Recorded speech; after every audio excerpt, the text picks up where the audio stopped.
इतना आनंद हो रहा है। गुरु जी के जो शिष्य है ना, सब गृहस्थ भक्त, गुरु जी के गृहस्थ भक्त भी इतना जानते हैं, बाकी जगह के सन्यासी भी उनके बराबर नहीं जानते। ये गुरु जी का वैशिष्ट है। तो हमको वो परंपरा आगे बढ़ानी चाहिए ना, इसलिए ये सब चीजें याद करना चाहिए। ठीक है। मरकट वैरागी किसको कहते हैं?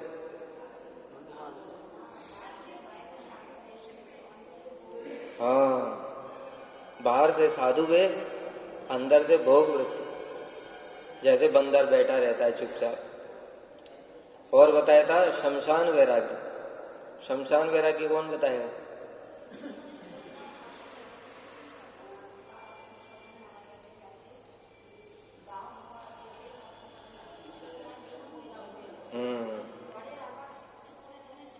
देख रहे हैं कितना उत्साह है भक्तों में। जब ऐसा उत्साह होता है तो कथा करने में भी आनंद है। और जब कोई कुछ बोलता ही नहीं है तो फिर लगता है कि बेकार में ही हम भी टाइम बर्बाद कर रहे हैं, है ना। चलो अच्छा है, ऐसे ही याद करते रहो और रोज सुनूंगा मैं। एक श्लोक है वो बता देता हूं, इसको जो याद कर सकता है वो जरूर याद कर ले। बहुत इंपॉर्टेंट श्लोक। क्या चल रहा था इसमें हमारा? अत्याहार प्रयास से प्रजल्प में बहुत प्रकार का प्रजल्प बताया था। उसमें एक प्रकार का प्रजल्प था साधु निंदा। उसी से संबंधित ये श्लोक। इसमें कह रहे हैं आयुष्यम यशो धर्मम लोकान आश्रित एव च हंत श्रेयांस सर्वाणि पुंसो महद अतिक्रम। बहुत बहुत महत्वपूर्ण है ये श्लोक। कब आता है? जब कंस वसुदेव और देवकी के प्रति बड़े अत्याचार कर रहा था, उस समय ये श्लोक आया है कि पुंसो महद अतिक्रम, महापुरुष के चरणों में अगर अपराध कर दिया तो आयु श्रियम यशो धर्मम लोकाम आशीष एव च हंति श्रेयांश सर्वाणि। हंति माने नष्ट हो जाता है, श्रेयांश सब कुछ श्रेय। श्रेय माने जितना भी परमार्थ में कल्याण का जो कुछ भी काम किया था हमने, सब कुछ नष्ट हो जाता है। क्या क्या बता रहे थे? आयु सबसे पहले, आयु नष्ट हो जाती है। प्रमाण उदाहरण कोई दे सकता है आयु नष्ट होने का? दक्ष प्रजापति। प्रजापतियों की आयु कितनी होती है पता है? कितनी होती है बता सकता है?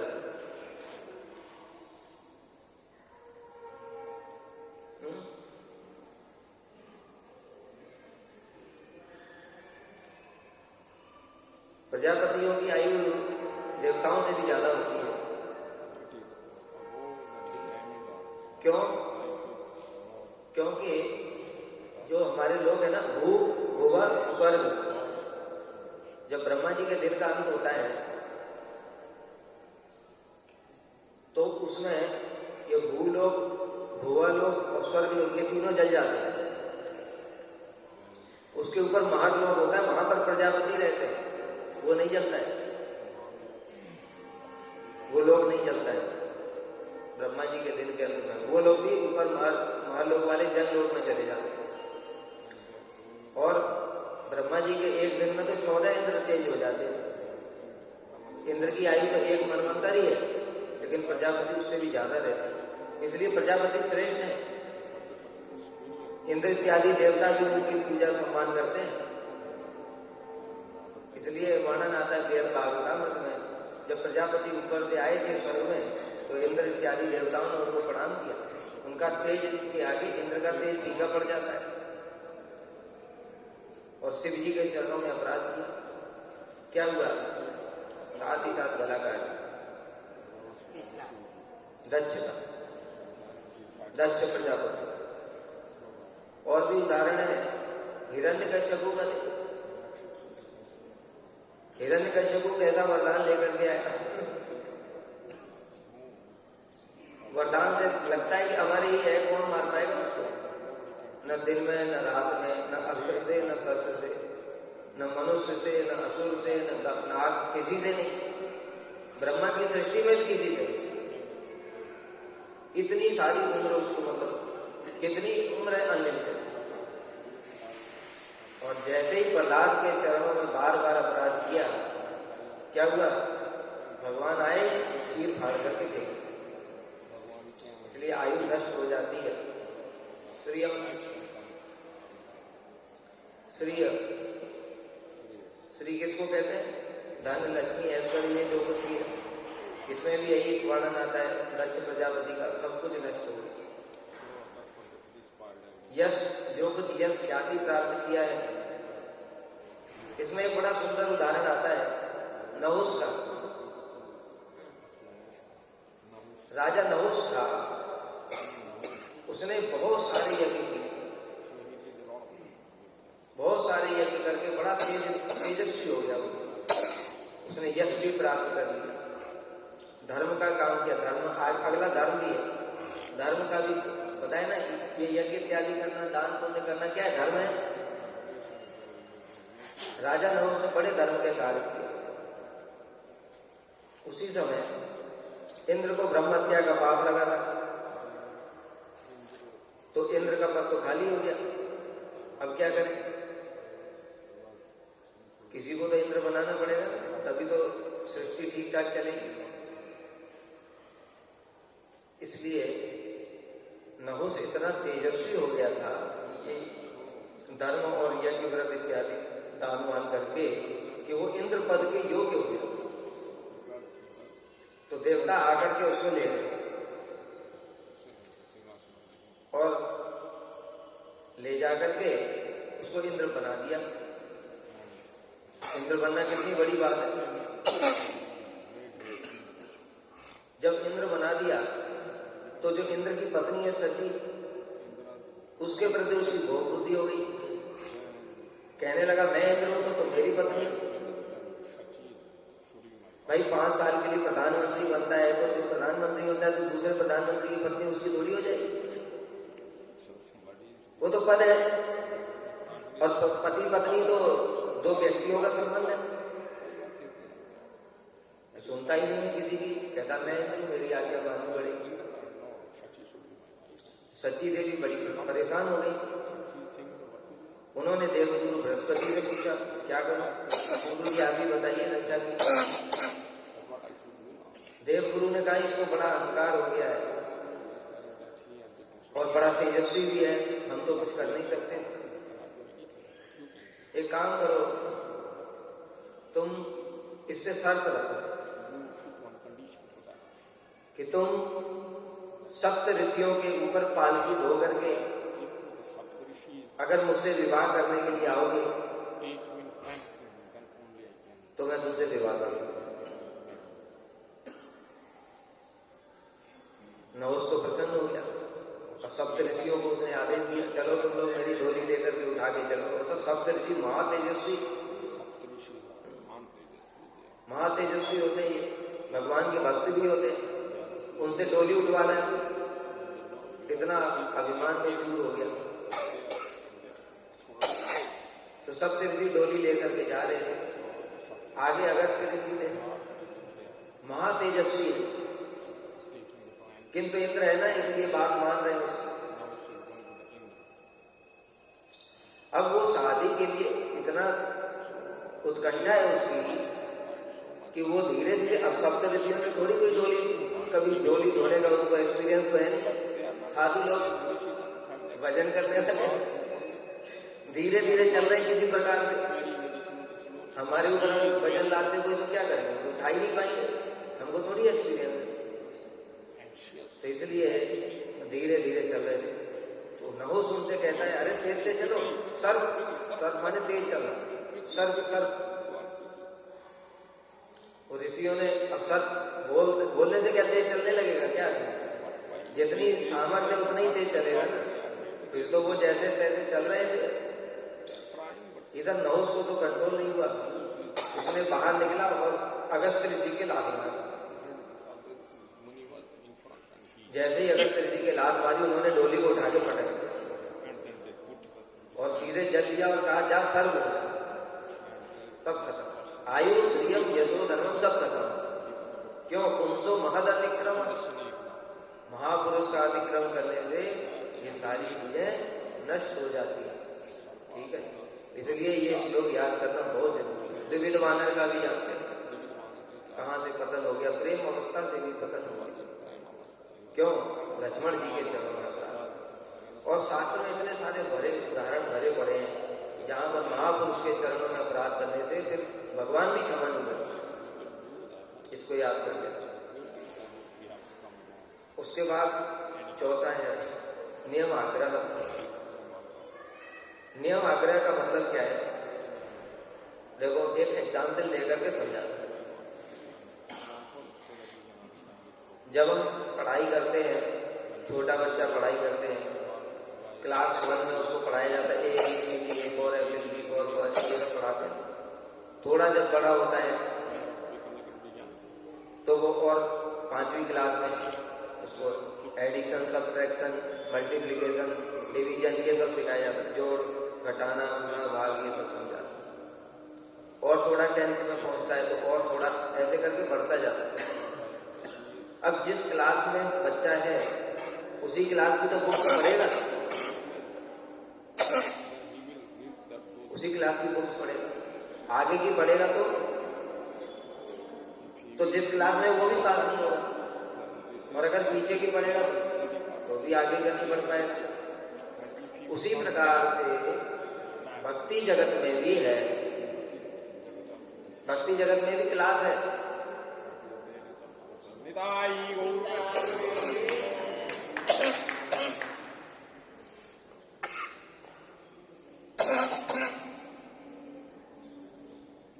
भक्ति जगत में कौन सी क्लास है? कौन बताएगा? भक्ति जगत में कौन सी क्लास? श्रील रूप गोस्वामी ने बताई है, ये क्लास है भक्ति जगत की। आदौ श्रद्धा तथा साधु संगो अथ भजन क्रिया ततो अनर्थ निवृत्ति स्यात् ततो निष्ठा रुचि तथा अतासक्ति ततो भावस् तथा प्रेमा विदध्यति साधका नाम अयम प्रेम प्रादुर्भावे भवेत् क्रम। हमको भी भक्ति जगत में नौकरी चाहिए। कौन सी नौकरी चाहिए? कृष्ण की सेवा मिल जाए। वो नौकरी प्राप्त करने के लिए श्रील रूप गोस्वामी बता रहे हैं कि हमारी भी क्लास है। कौन सी क्लास है? आदौ श्रद्धा, ये पहली क्लास।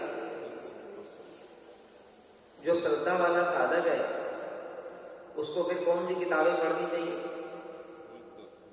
जो श्रद्धा वाली, जैसे उसकी श्रद्धा दृढ़ हो, भगवान में विश्वास हो जाए, गुरु में विश्वास हो जाए, वैष्णवों में विश्वास हो जाए, इस प्रकार की चीजें पढ़नी चाहिए। तथा साधु संग, फिर साधु संग करना चाहिए। साधु संग से संबंधित कथा सुननी चाहिए। साधु संग की क्या महिमा है? साधु संग की क्या महिमा है? साधु संग की महिमा बहुत बताइए। साधु नैसा मतिस्तावत रुक्रमांग्री ईश्वर से नर्थावगमो यदर्थ वैशाम पाद ज्योतिषेकम निष्किंचना नाम रमणीय।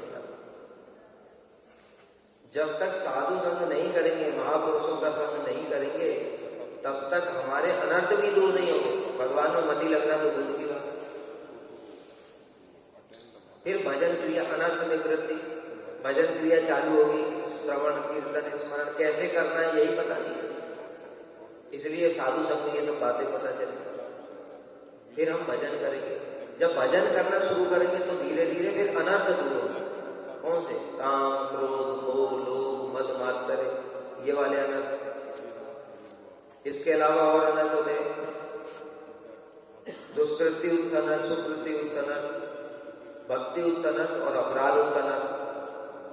ठीक है, ये सब अनर्थ होते हैं। लय, विक्षेप, अप्रतिपत्ति, कसाय, रसास्वाद, ये भी अनर्थ होते हैं। इस प्रकार से बहुत सारे अनर्थ होते हैं। भजन करने से धीरे धीरे वो दूर होते हैं। उसके बाद फिर भजन में निष्ठा आ जाती है। निष्ठा का मतलब क्या है? जो अनर्थग्रस्त साधक है, मान लो 7:15 बजे कथा होती है, अब किसी को बुखार आ गया, वो क्या सोचेगा, आज नहीं जाऊंगा, वहां जाऊंगा तो और बीमार हो जाऊंगा, इसलिए आज छोड़ देता हूं। मंगल आरती किसी दिन रात को 11 बजे सो, सवेरे मंगल आरती 4 बजे नहीं जल्दी, तो 3 बजे जगना पड़ेगा तैयार होने के। तो सोचता है अरे मैं तो सेवा ही कर रहा था ना रात को, इसलिए मंगल आरती छोड़ देता। एक दिन नहीं जाऊंगा तो क्या, रोज तो जाना ही है। ये अनर्थ वाले साधक के लक्षण। लेकिन जो निष्ठा में साधक पहुंच जाता है उसका लक्षण क्या है, चाहे बुखार आ जाए, चाहे 11 बजे सोए, चाहे 12 बजे सोए, चाहे 1 बजे सोए। जन्माष्टमी पे हमारे वृंदावन में 2 बज जाते सोते सोते, 1 बजे प्रसाद होता है, फिर प्रसाद के बाद सब लोग प्रसाद पाते हैं, फिर उसके बाद सफाई करना, ये सब 2 बज जाते हैं। 4 बजे फिर मंगल, 4:30 बजे। तो भी जो निष्ठा वाले साधक है वो आते हैं, बाकी सोते रहते हैं। तो निष्ठा इतनी बड़ी स्थिति है जहां पर कि भजन में निरंतरता आ जाती है।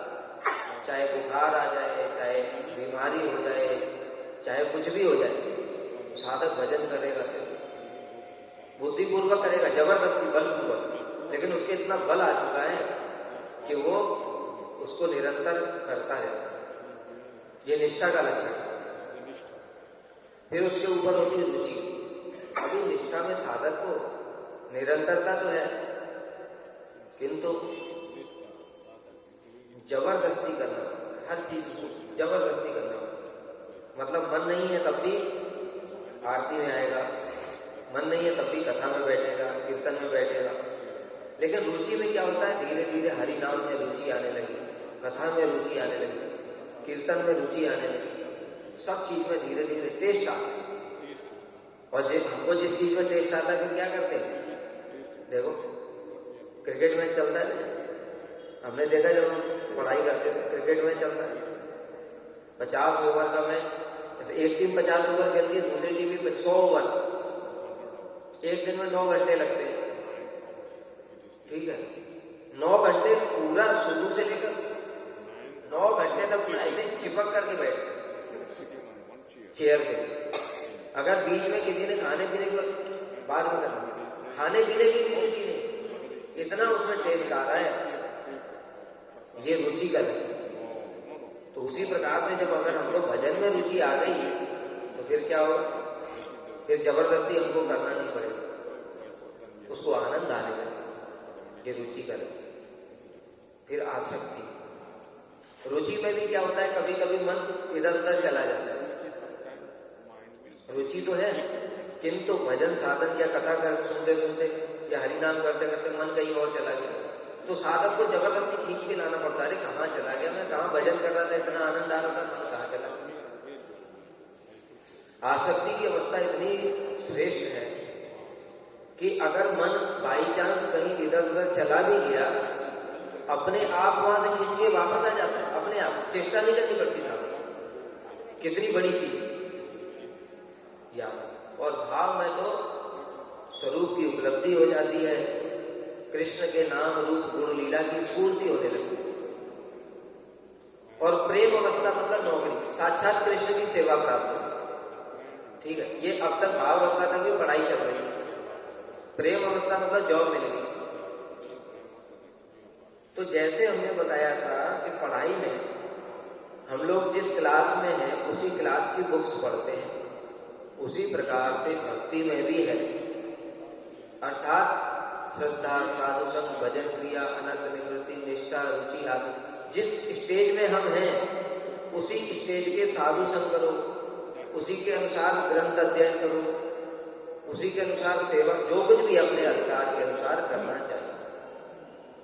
अगर अपने अधिकार से ऊपर का करने की कोशिश करेंगे, हृदय में काम रोग है, अनर्थ बहुत ज्यादा है, रस ग्रंथ पढ़ेगा, सारा दिन वही करता रहेगा, सेवा करेगा नहीं, हरे नाम नहीं करेगा, तो क्या होगा, काम रोग बढ़ जाएगा और पतन हो जाएगा। इसलिए हरि गुरु वैष्णवों की कृपा से धीरे धीरे जब काम रोग दूर होने लगता है और गुरु कृपा करके अधिकार प्रदान करते हैं रस ग्रंथों में। ये रस ग्रंथ कोई खेल नहीं है बच्चों का, कि अपनी बुद्धि से हम पढ़ करके याद कर लेंगे, उससे कुछ भी नहीं होगा। कितने सारे लोग आए और पतन करके चले गए। इसलिए अधिकार के अनुसार करना चाहिए। यही है नियम आग्रह। नियम आग्रह का मतलब क्या है? उच्च अधिकार में अगर उच्च अधिकार भी प्राप्त हो गया और वो वैधि भक्ति का ही पालन, उच्च अधिकार मतलब रागानुगम में प्रवेश हो गया, आसक्ति की अवस्था में रागानुगम में प्रवेश हो जाता है। वैधि भक्ति का पालन करते करते आसक्ति की अवस्था जब आएगी तो रागानुगम में प्रवेश होगा, और वो रागानुगम में प्रवेश भी हो गया किंतु वैधि भक्ति का ही पालन करता रहता है, तो उससे क्या होगा? आगे ही नहीं बढ़ेगा। या फिर किसी का जो आसक्ति की अवस्था में जैसे भाव है, कोई मधुर भाव है या श्रेष्ठ भाव है, और वो निम्न भाव वाले लोगों का ही संग करता है ना, तो भाव भी प्रकाशित नहीं होगा। इसको भी समझना। जैसे श्री श्यामानंद प्रभु, उनके गुरु जी हैं हृदय चैतन्य प्रभु, कोई साधारण नहीं है, वो भगवान के सखा हैं, किंतु अगर उनको छोड़ करके वो जीव गोस्वामी के पास नहीं आते तो उनका भाव प्रकाशित नहीं होगा। इसलिए अपने भाव के अनुसार ही संग करना पड़ेगा, नहीं तो क्या होगा? नियम आग्रह हो जाएगा। ठीक है? तो उच्च अवस्था में निम्न अधिकार के नियमों को पालन करना और निम्न अवस्था में उच्च अधिकार के नियमों को पालन करना, दोनों ही क्या है? नियम आग्रह। इसलिए नियम आग्रह छोड़ना पड़ेगा।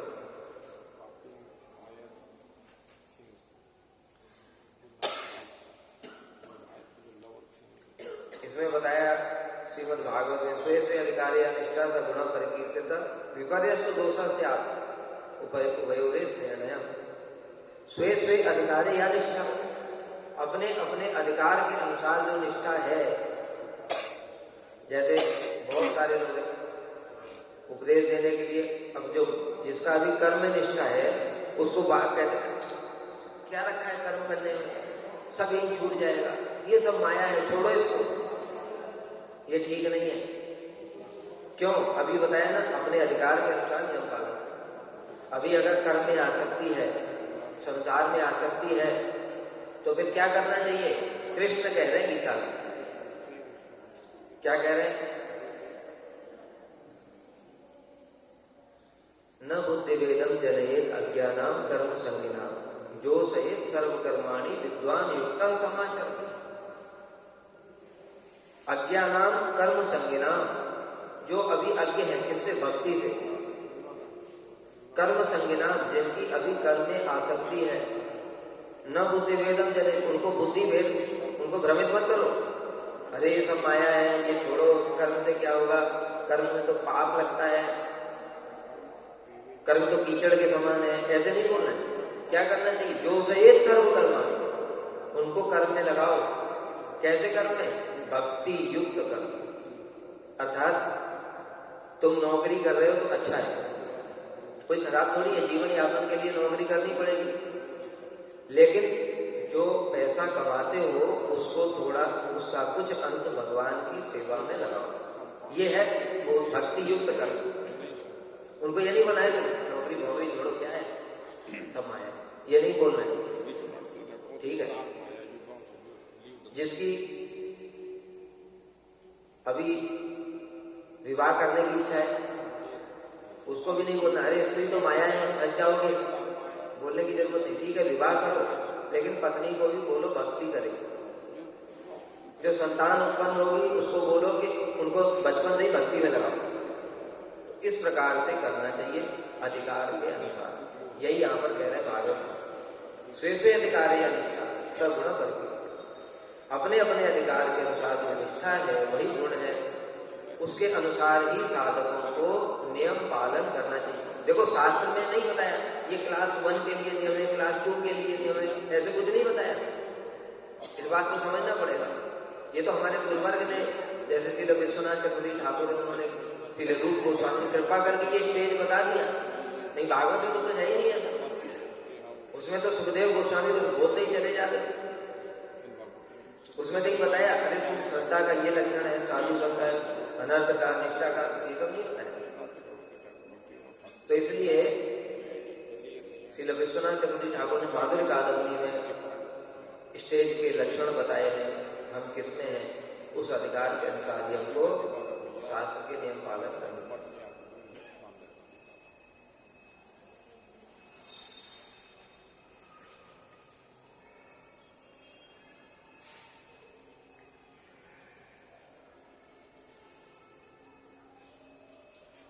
उसके बाद बताया जनसंग,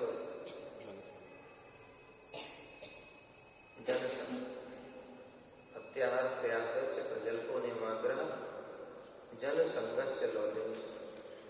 जनसंघ मतलब क्या है?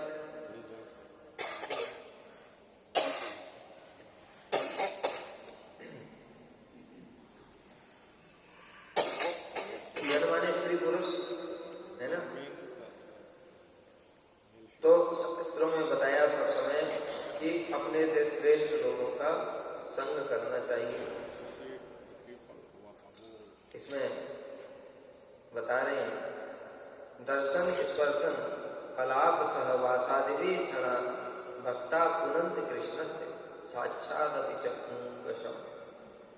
कह रहे हैं कृष्ण के भक्तों का क्षण भर का दर्शन, स्पर्श, वार्तालाप, बातचीत अथवा संग चांडाल को भी पवित्र कर देता है।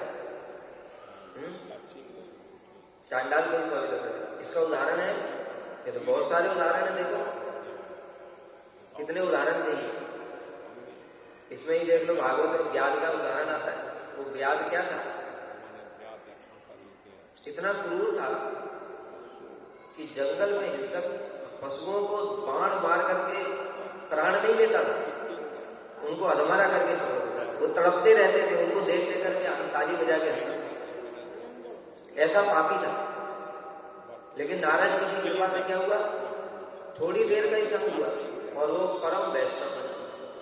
जगाई मदाई को देखो, इतने पाप किए उन्होंने कि बेचारे यमराज भी परेशान हो गए उनका अकाउंट मेंटेन करते करते। लिखते लिखते चित्रगुप्त परेशान हो गए, कहते कितना लिखे।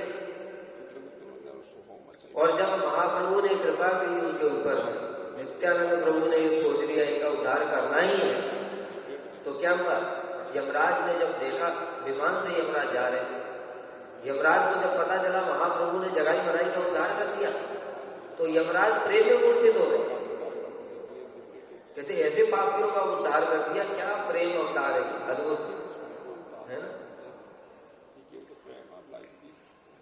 तो इसलिए जो भजन करना चाहते हैं उनको क्या करना पड़ेगा? जनसंग। जनसंग त्याग करना पड़ेगा और केवल भक्तों का संग करना पड़ेगा। जनसंग क्या है हम बता दें। पहला मायावादी या नास्तिक।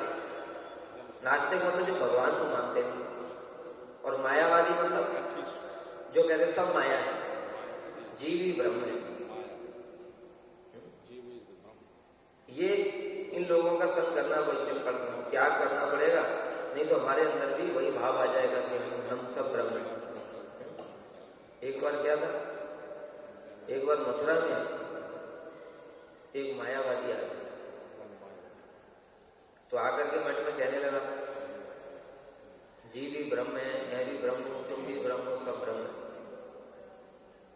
तो गुरुजी ने कहा इसको पकड़ लो।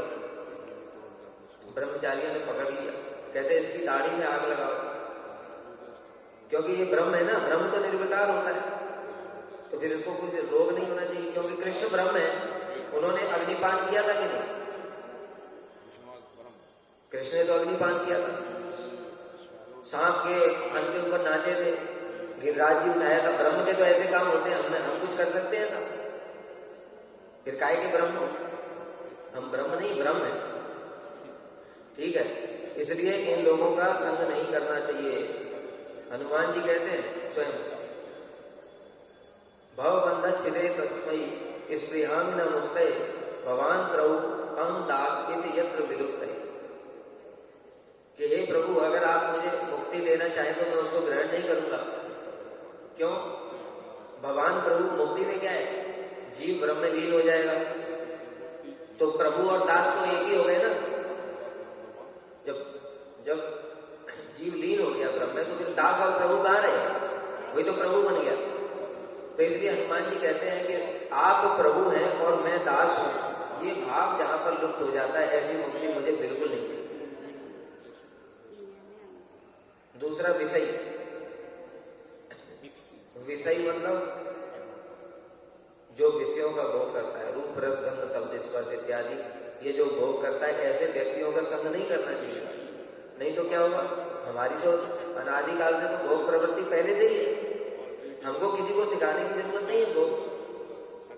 हम इस जगत में क्यों आए? कृष्ण भैरव भैया भोग वांछा करे। हम सभी जितने लोग बैठे हैं वो भोग करने के लिए तो आए थे। तो किसी तरीके से मुश्किल से साधु संग की प्रभाव से, गुरु जी की कृपा से भोग थोड़ा छोड़ा है हमने, और फिर से भोगी लोगों का संग करेंगे तो क्या होगा? फिर वो अग्नि में घी डाल देंगे। जैसे ही अग्नि में घी डाल देंगे तो फिर अग्नि जल जाएगी। फिर भजन भजन छोड़ के फिर भोग शुरू कर। कुछ लोग तो मठ में आकर ही भोग करने लगे।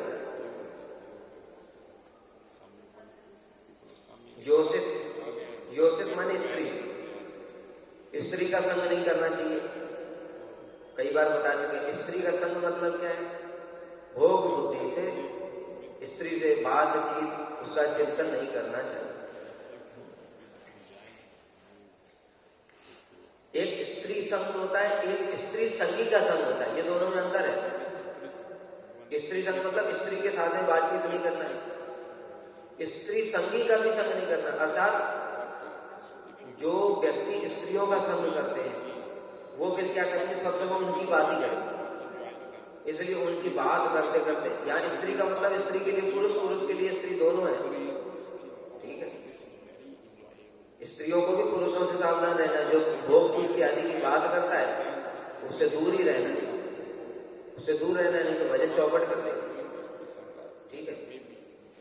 तो ऐसे व्यक्ति जो सब समय उनकी ही बातें करते रहेंगे स्त्रियों के विषय में, तो धीरे धीरे हमारे अंदर क्या होगा, ध्यायतो विषयान पुंसा संगस्तेष उपजाए, संग आसक्ति उत्पन्न हो जाए, संगार सज जाए के काम, आसक्ति से फिर काम जागृत हो जाएगा, फिर उसको भोग करने की इच्छा होगी, वह चौपट हो जाएगी। इसलिए स्त्री को पुरुष और पुरुष को स्त्री, दोनों को भजन करते समय सावधान रहना है कि हम केवल परमार्थ की ही बात करें, इधर उधर की बातें ना करें, संसार की बातें करने की जरूरत नहीं है।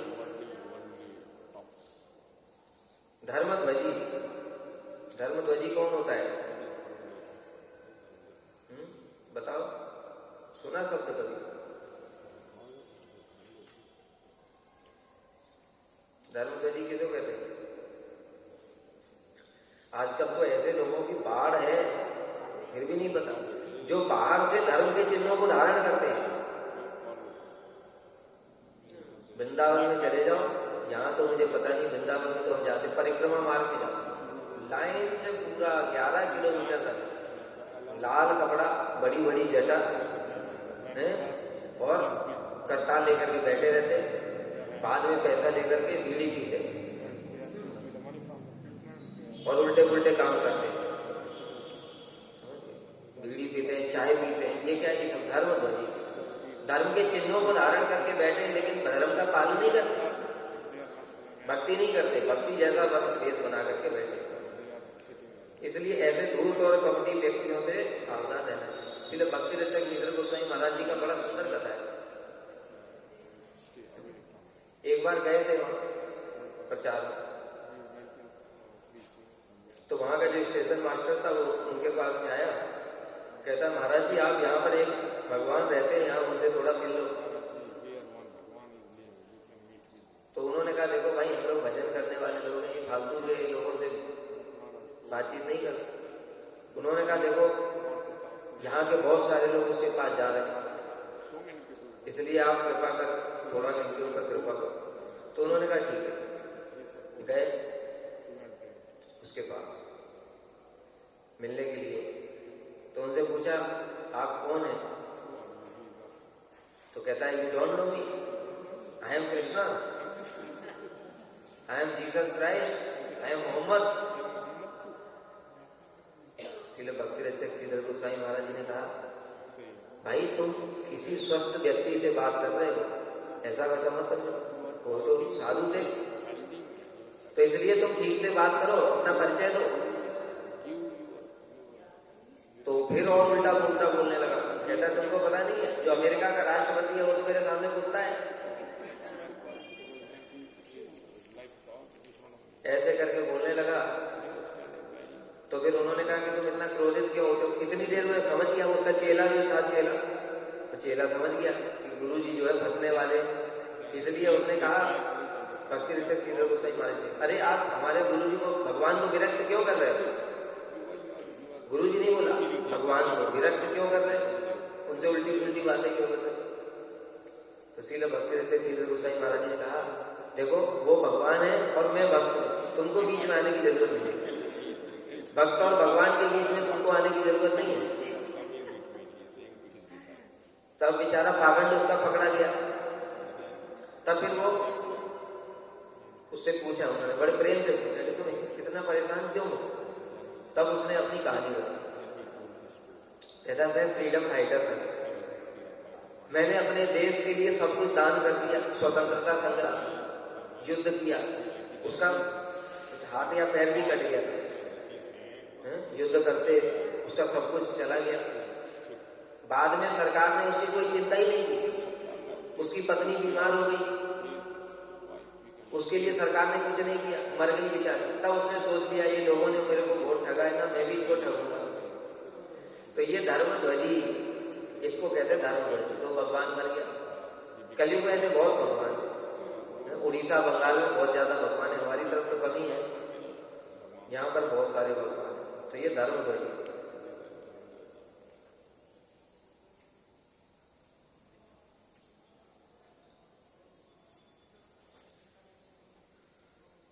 और फिर बताया जनसंघ चल रहा है हमारा, जनसंघ कितने प्रकार, दुराचारी मूढ़ अंत्य, दुराचारी जो कि पाप करते हैं, मदिरापान, मांस मदिरा, वर्णाश्रम धर्म का पालन नहीं करते, इनके संग से क्या होगा? चित्त मलिन हो जाएगा। इसलिए ऐसे संघों का, ऐसे लोगों का संग नहीं करना चाहिए, जनसंघ। उसके बाद लौल्यम। लौल्यम क्या है?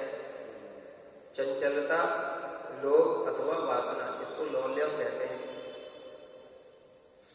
चंचलता दो प्रकार की होती है, चित्त की चंचलता और बुद्धि की चंचलता, यानी मन की चंचलता।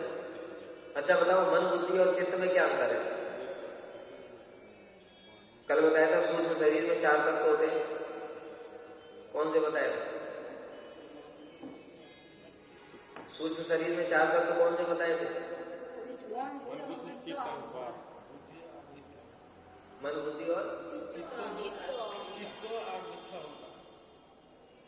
मन, बुद्धि, चित्त और अहंकार, ये 4 तत्व होते हैं, ठीक है। तो मन, बुद्धि और चित्त में अंतर क्या होता है? कैसे पता चलेगा कि हम मन से सोच रहे हैं कि बुद्धि से सोच रहे हैं? क्या हो रहा है पता ही नहीं चलता है। कौन बताए?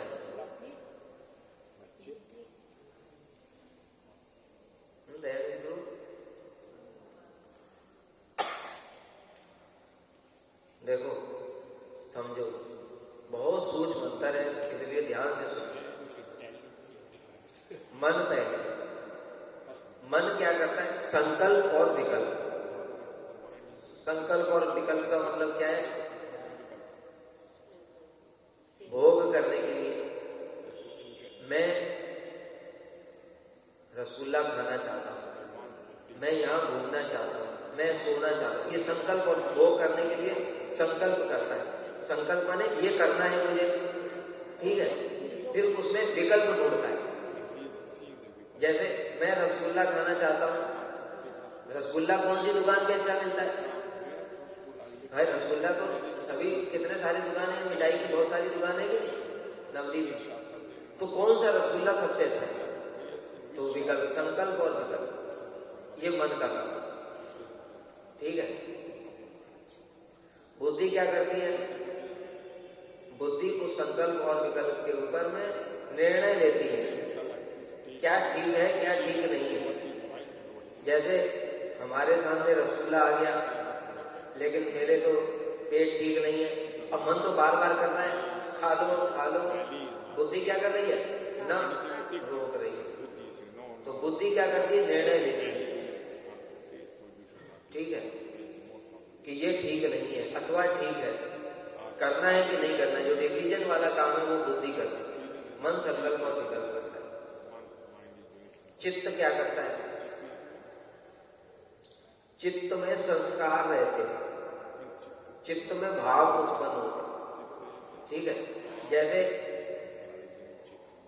एक माँ का अपने बेटे को देख करके स्वाभाविक प्रेम उत्पन्न हुआ, वो कहाँ होता है? ये मन में, बुद्धि में नहीं हो रहा है, ये हृदय चित्त में होता है, चित्त में भाव होता है ना। एक ही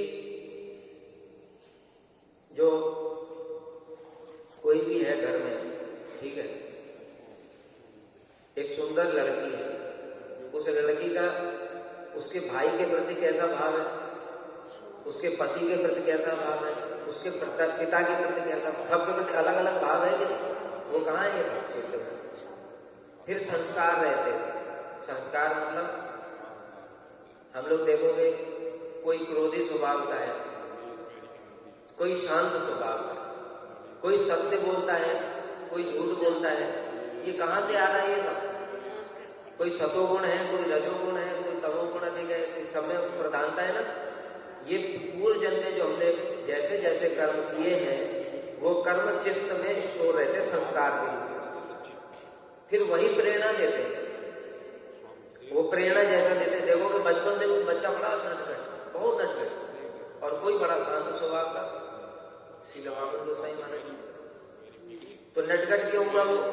क्योंकि पूर्व जन्म में उसने ऐसे संस्कार अर्जित किए, वो उसके हृदय में है, चित्त में, और चित्त से क्या होता है? उसको वैसी प्रेरणा देते हैं करने की।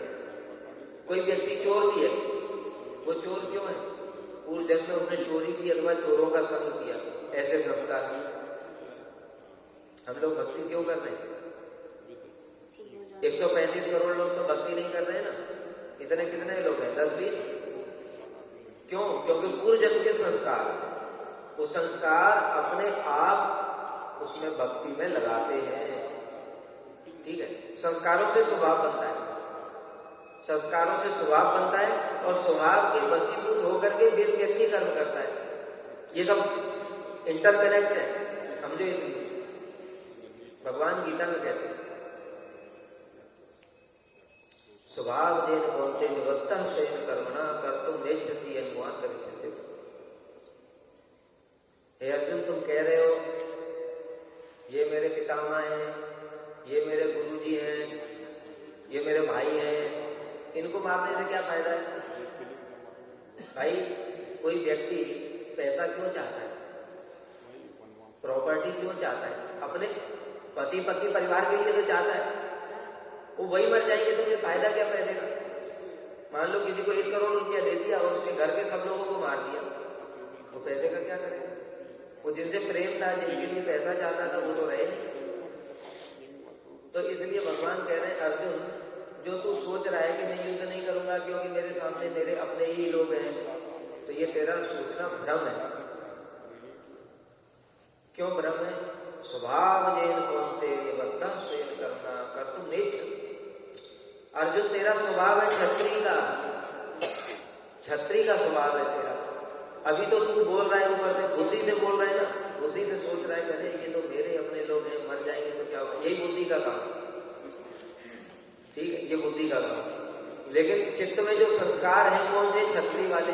जैसे ही उधर से बाण चलेगा, तेरा गांडी में अपने आप उठ जाएगा और तू अपने आप बाण। ऐसा हुआ भी तो देखो, जब अभिमन्यु को मारा तो अर्जुन को कितना गुस्सा आया, क्या संकल्प कर लिया? कल सूर्यास्त से पहले इसको मार दूंगा। तब कहां पे साधु जो बन रहा था, फिर कहां चला गया साधु वाला स्वभाव? वो साधु वाला स्वभाव नहीं था, बुद्धि से कर रहा था वो। अर्जुन बुद्धि से सोच रहे हैं कि नहीं ये, अब जयद्रथ तो उसका बहन का पति है कि नहीं है? जयद्रथ तो उसकी बहन का पति है, फिर उसको क्यों मार रहा है? क्षत्रिय स्वभाव।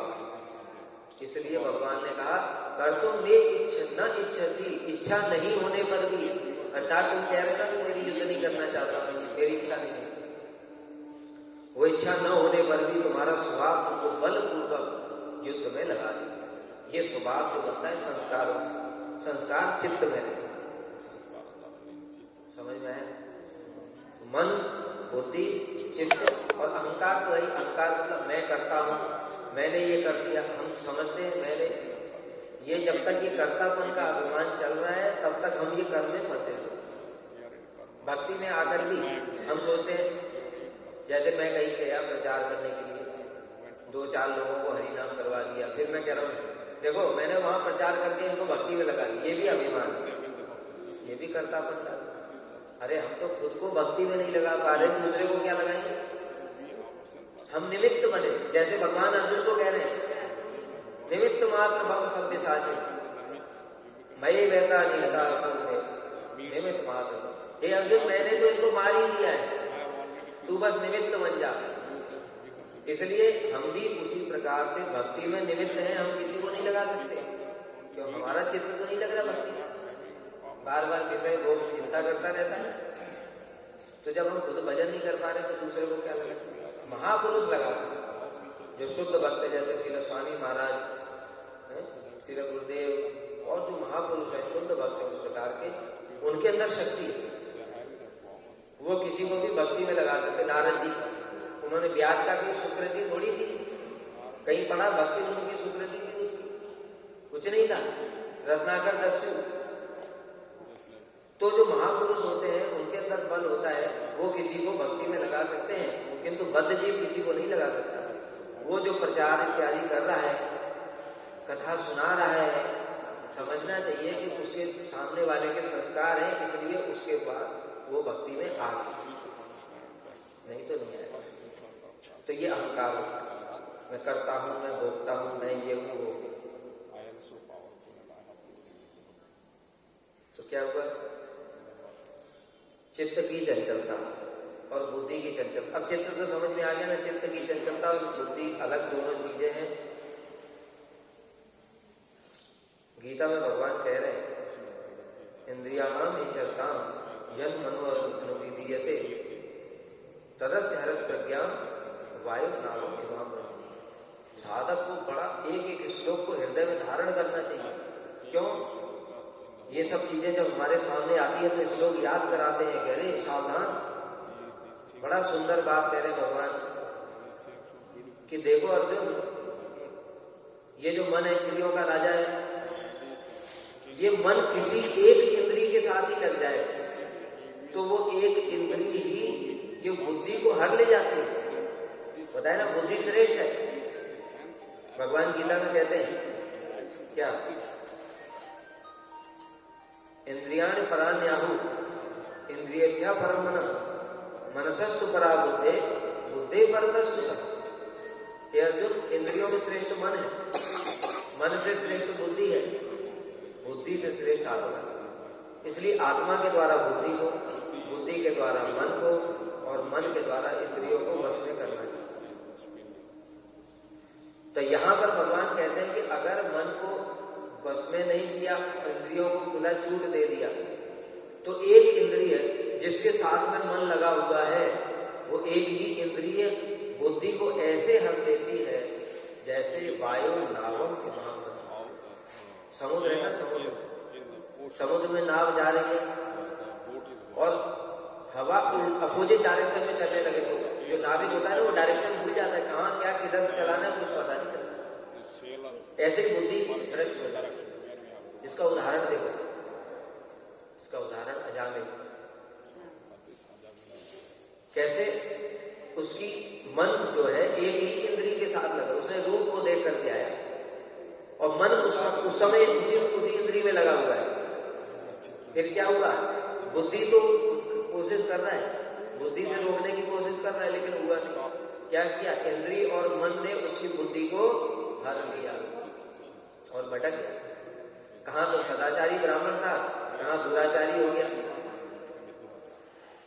चोरी, डकैती, लूटमार सब कुछ कर रहे, इतने पाप है। इसलिए हमको अपनी इंद्रियों को, मन को सब समय देखते रहना चाहिए, कहीं ये किसी विषय की ओर तो जा रहा है, लगे तो नहीं।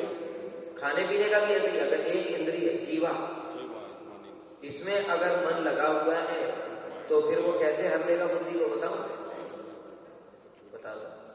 देखो अच्छा अच्छा खाने का सामान लोग दे करके जाते, ठीक है, तो उसमें से क्या करते, अच्छा वाला अपने लिए रख लेते और जो ऐसे बेकार वाला जिनको नहीं चाहिए वो बांट देते।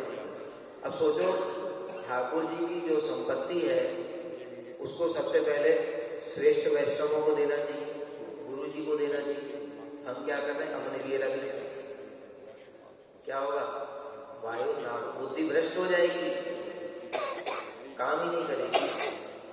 इसलिए एक इंद्रिय भी अगर मन के साथ में लग गई तो वो एक इंद्रिय ही पूरी बुद्धि को आ जाएगी। इसलिए साधुओं को बहुत सावधान रहना चाहिए। गुरु जी कहते थे बहुत सारे गृहस्थ भक्त पैसा देकर के जाते, ब्रह्मचारी जेब में रख लेते, जेब में रख लिया, बाहर जाकर के कुछ खा लिया। अब देखो जीवा ने क्या करा, भयंकर अपराध। ठाकुर जी की सेवा की वस्तु थी, हमको खर्च करने का कोई अधिकार नहीं, और हमने क्या किया, अपने भोग में लगा दिया। कुत्ता बनना पड़ेगा, कुत्ता बनना पड़ेगा, ठीक है। इसलिए साधु साधु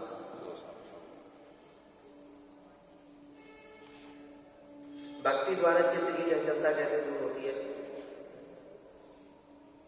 भक्ति द्वारा क्या होता है,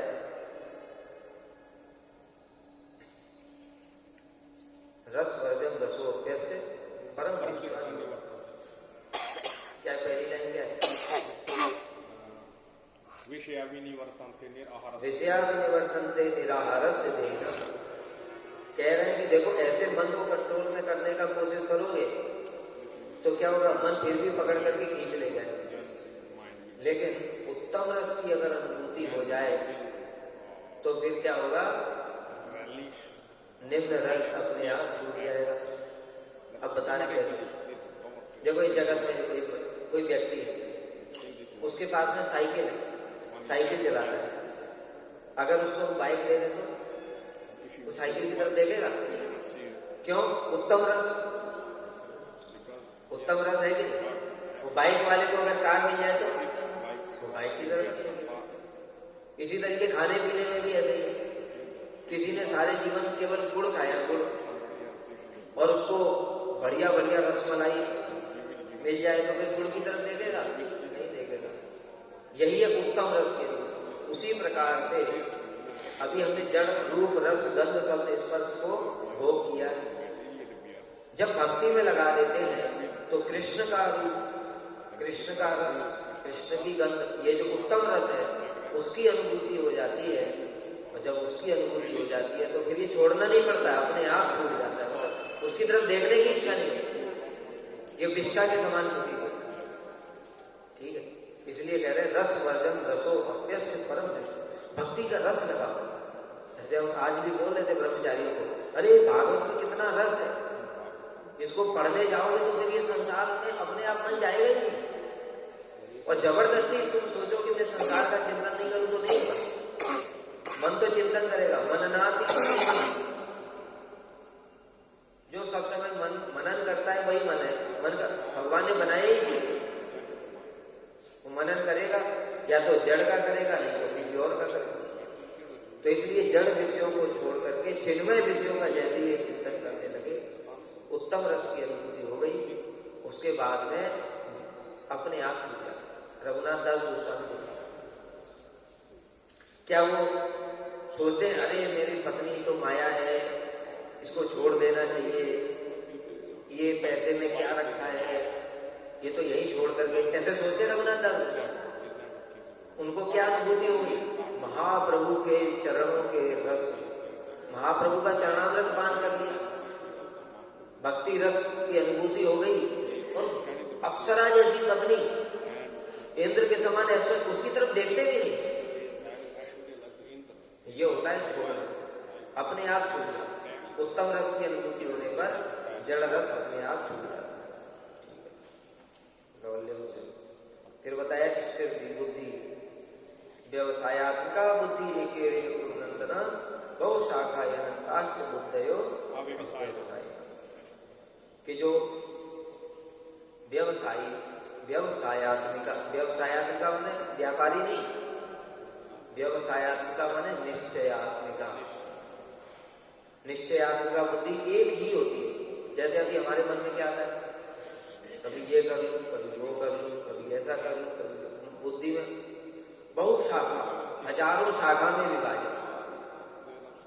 देखते हैं संसार में कई सारे लोग होते हैं, कभी कुछ दिन के लिए बिजनेस कर लिया, कभी कुछ दिन के लिए दुकान खोल ली, कभी नौकरी कर ली, उनको समझ में सारी जिंदगी ऐसे कुछ कर ही नहीं पाते। लेकिन कुछ लोग होते वन पॉइंटेड, मुझे ये प्राप्त करना है, तो उसी में लग जाते हैं और वो प्राप्त कर लेते हैं। उसी प्रकार से भक्ति में भी, भक्ति में भी अगर बुद्धि चंचल है, मठ में आ गया, पता नहीं कौन मेरी बुढ़ापे में देखभाल करेगा कि नहीं, घर चला जाता हूँ, नौकरी कर लेता हूँ, घर में रहकर भी तो भजन हो जाएगा, ऐसे 50 बातें अगर मन में सोच रहा है तो फिर भजन नहीं कर सकता। इसलिए व्यवसायात्मक, एक निश्चयात्मक। क्या सोचना चाहिए, रक्षित सती विश्वास, कृष्ण रक्षा करेंगे, कृष्ण ही पालन करें, यह सोच करके तन मन प्राण दे करके कृष्ण की सेवा करो और फिर सब कुछ कृष्ण करेंगे। ये लौल्यम हो गया, ठीक है। लौल्यम का एक और मतलब बताया, भोग की वासना और मोक्ष की वासना, ये भी लौल्यम में बताया। भोग और मोक्ष की जो वासना है, जो भक्त लोग हैं वो कभी मुक्ति भी नहीं चाहते। जो इस जगत में चतुर्थ पुरुषार्थ माना गया है, क्या, धर्म अर्थ काम और मोक्ष, भक्त लोग उसको भी तुच्छ समझ करके त्याग कर देते हैं। सत्यव्रत मुनि क्या कहते हैं, वरम देव मोक्षम न मोक्षा वरिष्ठा न चान्यम बड़े हो वरिष्ठाद विदंते वपुरनाथ गोपाल बालम सदा में मनस्या। अच्छा बताओ, अभी कार्तिक गया ना, सभी ने दामोदर अष्टक यह पाठ किया कि किया? तो वरम देव मोक्षम, मुझे मोक्ष नहीं चाहिए, ठीक है। मोक्ष दो प्रकार का होता है, एक सायुज्य मोक्ष, एक वैकुंठ का मोक्ष। सायुज्य मोक्ष भक्तों को नहीं चाहिए क्योंकि वो ब्रह्म में, परमात्मा में लीन नहीं होना चाहते, ठीक है। फिर आगे कह रहे न मोक्ष अवधेवा, मोक्ष अवधि भी नहीं चाहिए, उसमें है वैकुंठ की मुक्ति, सालोक के साक्षी, सारूप के सामने, ये 4 प्रकार की वैकुंठ की मुक्ति होती है, ये भी नहीं चाहिए, ठीक है। न च अन्यम, तो फिर क्या चाहिए? भगवान कह रहे तो क्या चाहिए? मेरी इतनी पूजा पाठ क्यों कर रहे हो, मेरी स्तुतियां क्यों कर रहे हो? कुछ तो चाहिए होगा ना, तभी तो भगवान की स्तुति कर रहे हैं। तो कह रहे न च अन्यम, मुझे नवदा भक्ति भी नहीं चाहिए। तो आप लोग बताओ, तो नवदा भक्ति तो हम लोग कर ही रहे हैं, तो सत्यव्रत मुनि उसके लिए भी क्यों मना कर रहे हैं? नवदा भक्ति भी नहीं चाहिए तो फिर क्या चाहिए? अब बताओ, दामोदर अष्टक में क्या पढ़ा? अच्छी गहराई में सोचा करो, कोई बात क्यों बोली जा रही है, वो गहराई नहीं समझोगे तब तक हृदय में शास्त्र में प्रवेश नहीं होगा। जब हृदय से समझोगे तब होगा। बताओ, चंद्रशेखर प्रभु आए कि नहीं? छुपने से कुछ नहीं होगा। नवदा भक्ति भी नहीं चाहिए मुझे। सत्यव्रत मुनि कह रहे हैं वरम देव मोक्षम, मोक्ष नहीं चाहिए, मोक्षावधि, वैकुंठ की मुक्ति भी नहीं चाहिए, न च अन्य, नवदा भक्ति भी नहीं चाहिए। नवदा भक्ति तो हमको चाहिए ही चाहिए ना, नवदा भक्ति नहीं चाहिए तो क्या चाहिए?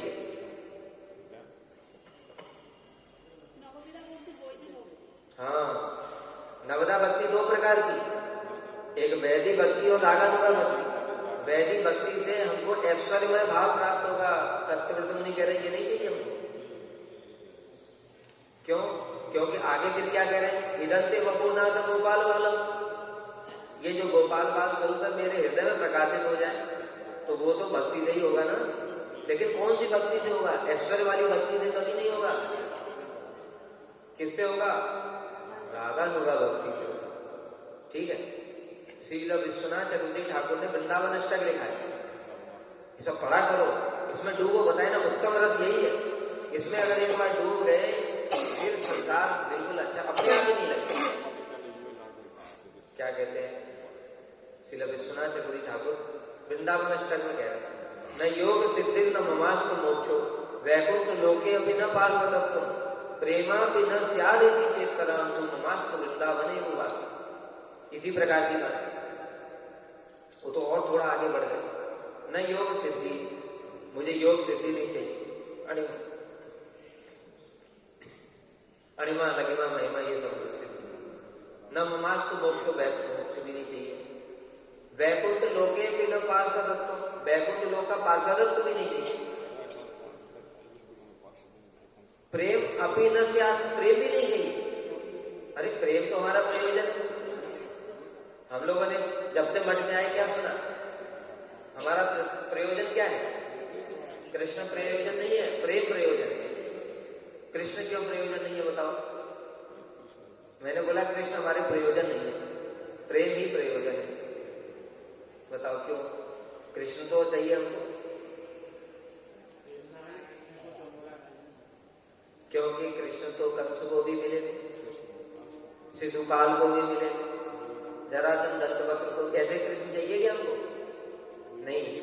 क्या प्रेम? प्रेम जब आएगा तो कृष्ण कंस वाले और जरासंध वाले नहीं मिलेंगे। कौन से वाले मिलेंगे? जो भक्तों को मिलेंगे। ठीक, इसलिए प्रेम तो विश्वनाथ चक्रवर्ती ठाकुर कह रहे प्रेम भी नहीं चाहिए। अब ये क्यों कह प्रेम नहीं चाहिए? क्योंकि प्रेम भी वैकुंठ में भी होता है, अयोध्या में भी प्रेम है, द्वारका में भी प्रेम है, मथुरा में भी प्रेम है। ठीक है, प्रेम का तारतम्य है। कौन सा प्रेम चाहिए? ममास्तु वृंदावन एवं भाषा, मुझे वृंदावन में बात की। बहुत चतुर है, बहुत चतुर। क्यों वृंदावन में बात कब होगा? जब माधुर्य वाला प्रेम होगा तभी होगा। तो मतलब एक वरदान में सब कुछ मांगे। तो भक्त ऐसे चतुर होते हैं। ठीक है, इसलिए आप लोग भी चतुर बनो। गुरु जी कहते थे, एक बार हमारे प्रभु जी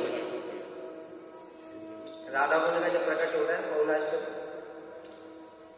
तो बहुलाष्टमी में राधा कुंड स्नान करने के लिए जा रहे थे।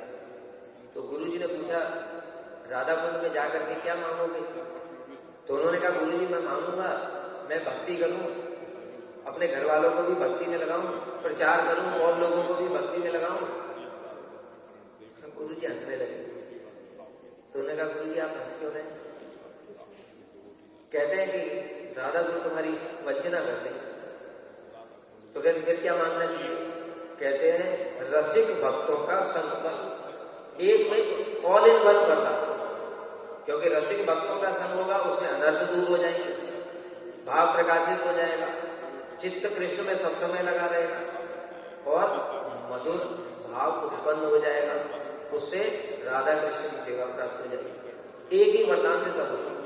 ऐसे ही श्रील विश्वनाथ चक्रवर्ती ठाकुर कह रहे हैं कि मुझे वृंदावन का वास चाहिए। मतलब वहां वास तभी होगा जब हमारे हृदय में मधुर भाव से प्रेम होगा। ठीक है, और प्रेमानंद वांछा कल्पतरुभ्यश्च कृपा सिंधुभ्यो पतितानां पावनेभ्यो वैष्णवेभ्यो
शिवोस्तु